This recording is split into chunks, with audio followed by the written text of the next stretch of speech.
Quickie hut! If you can get people to believe an absurd definition, then you can get around anything the Constitution specifically prohibits. Regarding the 2024 presidential election, several Secretaries of State have been misusing the term Officer of the United States to keep one candidate or another off the ballot.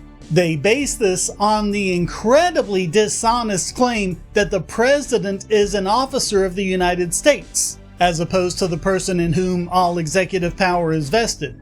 It's idiotic from start to finish. First of all, according to the Appointments Clause, officers are appointed by the President with the advice and counsel of the Senate. So how can the President possibly be an officer? Another idiotic argument is that since there is an office of the President must be an officer. But he's the head of the office. The head of an office is an official, not an officer. And it's been regarded that way throughout history. In Free Enterprise Fund v. Public Company Accounting Oversight Board, the Supreme Court ruled, "The people do not vote for the officers of the United States. They instead look to the President to guide the assistants or deputies subject to his superintendence. Without a clear and effective chain of command, the public cannot determine on whom the blame or the punishment of a pernicious measure or series of pernicious measures ought really to fall."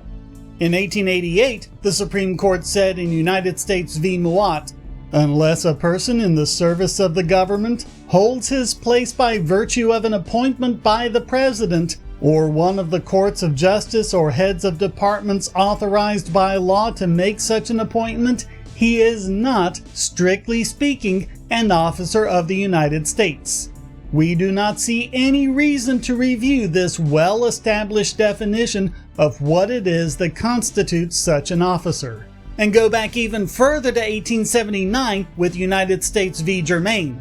The Constitution, for purposes of appointment, very clearly divides all its officers into two classes. The primary class requires a nomination by the President and confirmation by the Senate. But foreseeing that when offices became numerous and sudden removals necessary, this mode might be inconvenient, it was provided that, in regard to officers inferior to those specifically mentioned, Congress might by law vest their appointment in the President alone, in the courts of law, or in the heads of departments. And in case you don't see why you should care if they use it to keep some candidate or other off the ballot, if they can get away with blatantly misdefining such a term, they can do it with any term in the Constitution and use it against anyone they wanted to.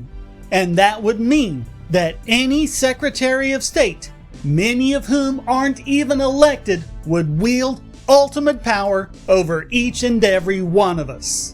That's why it's important to understand these concepts.